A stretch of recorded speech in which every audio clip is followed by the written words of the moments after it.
So obviously I've kind of gotten a head start on this Polaris Xplorer 400 here.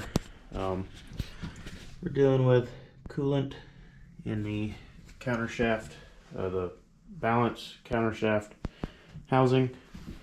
And I also noticed that the primary clutch was rubbing on the housing here, which is not uncommon. You can kind of see the line there. So as I was looking at the crankshaft, we've got about 14 or 15 thousandths of in play, which is technically within spec, but obviously it's on the higher end there. The real problem here is the up and down play on the crank. You can see we've got somewhere close to 18 to 20 thousandths up and down. So there we have two internal issues to the engine. I did have this engine running. This thing's got quite a few other issues.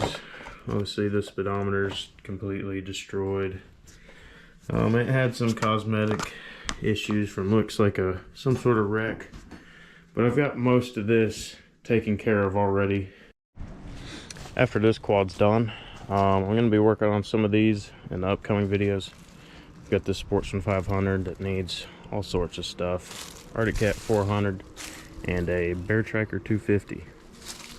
I do have another one of these that's a parts quad, and the transmission is good, and I have those linkages, so I'm not too worried about that. I have all the stuff to put the front end back together. I've got a nicer rear rack, and that pretty much leaves us with tires after that, which that's simple enough. So I think with that being said, we're going to go ahead and pull this motor out, tear it down, and work on replacing those crankshaft bearings.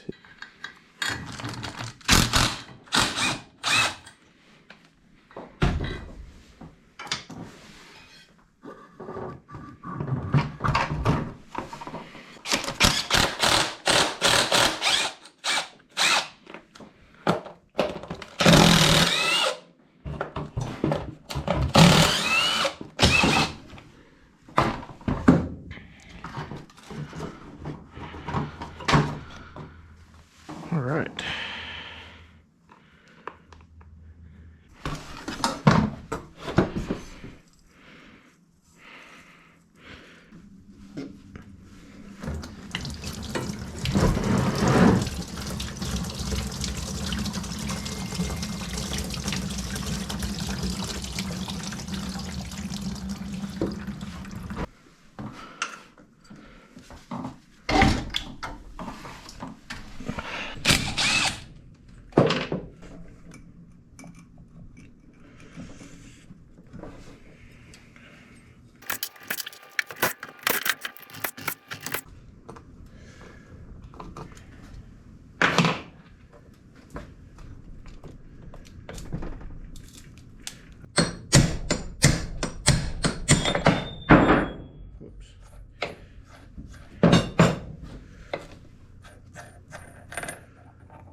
There's our seals that failed.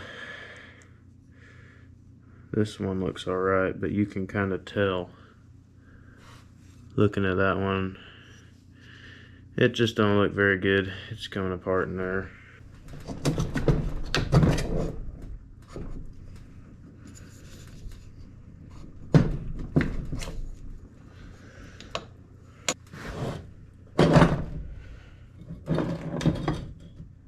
Here's a quick look at the crank bearings that came out of it. In here, they just don't sound very good. They're pretty sloppy. All right, here we are. I've got our crankcase reassembled with the new crank bearings, new crankshaft seals. I've already measured our in play, and we're right at 8 thousandths, which is in the bottom end of the spec, but it's in spec, so we're good to go. You can see I've got the water pump and counterbalance shaft installed also. I ended up pulling this out of a different engine I had that had blown up as far as the top end goes. The one that came out of this motor, the shaft was just ruined, so went ahead and did that. We've got our new OEM case gasket on, water pump gasket. We've got our counterbalance shaft timed and all our O-rings and collars on. We've got the motor back in. I've got everything hooked up. Just put coolant in it and bled it out of the cylinder head. Now I'm refilling the counterbalance oil, then we'll throw the carburetor on and the gas tank and see how this thing runs. And put pre-mixed gas in it to give the oil pump a chance to prime and make sure it's working. So let's see if this thing starts now.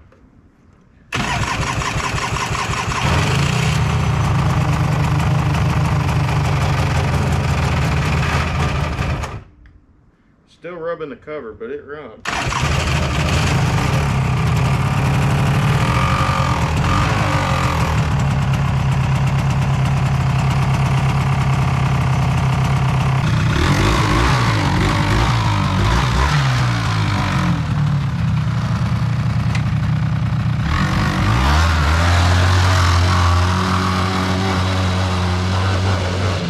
Alright, so here we are the next day. I got this thing running yesterday. Yeah, idle's really good, but at about mid to full throttle, it just runs terribly, bogs, and then it'll actually flood itself out. And it's just running way too rich. That the choke wasn't stuck, lowered the needle position, and that changed nothing. So I came back in the carb here to look at our main jet size, and we've actually got a size 250. And then if you go back and look at the factory size, the factory jet size is a 210. So this one, there's a good chance this is too big, and that might be causing our problems. I'm back to work on this thing. As you can see, I've kind of gotten ahead and put this thing completely back together. I had a parts quad and took all this stuff off of, but got this thing all back together now. It's running and driving good. Swapped the jets out with the factory size and it starts good. So now I'm working on some of the smaller details like the speedometer. The speedometer that came in this one was in pretty rough shape. I didn't think it worked, but after test driving it, the needle actually does move. The problem I'm having with it is on the little display screen here. The little, I think they call it polarizer, is obviously damaged. You see the housing was cracked, so I just glued that back in. And I'm missing a lens and the kind of plate, I guess, that held the lens in there. Other than that, the cover, the belt cover still rubs a little bit. You can kind of see that I had to repair a hole in it here and used a heat gun and kind of pushed it out some from the clutch. So it's way better now. It really just rubs a little if you really get on the throttle. I guess the engine flexes the mounts and then rubs a little. Cut myself a piece of this stuff here. Basically what I did is just kind of took a big chunk of it with the razor blade and then cut this down to size with scissors. And then you can kind of see once it's on there, there's kind of some black around the edges. That's just where this LCD is damaged in the first place. Not much you can do about that. But at least with this, we can read the numbers. With the super glue here.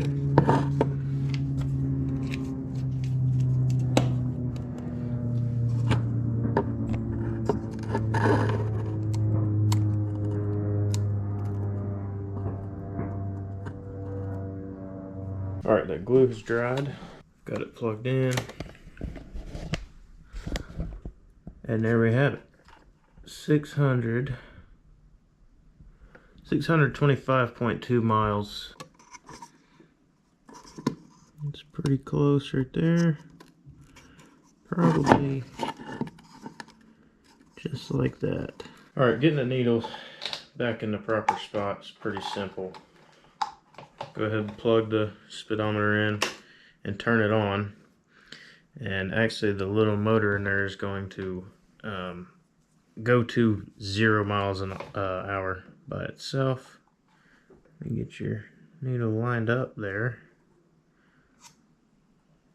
And before I stick it on, I'll just show you. Say you had it up there. You see it kind of springs back. Let me turn it off. So see how it kind of springs back to a spot. So where it's sitting there, we will put it at 0. This is what I've got to work with. I've got a piece of plexiglass cut out here about as good as I can get in the shape of a circle-ish. It's got some scuffing on it, but nothing crazy. Alright. I'm going to try and be very careful. I don't want to smush it out too far on any side.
Alright, so I think that's going to be it for this one.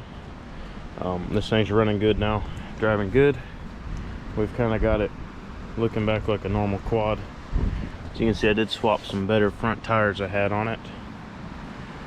But anyways, this thing runs pretty good, goes pretty good, so we'll keep riding it. The clutch cover does still rub a little bit. I'm sure you can hear it in the video there. You know, there could be little things like this kind of fixed up along the way, but for right now I'm just gonna ride it like it is. It's good to go.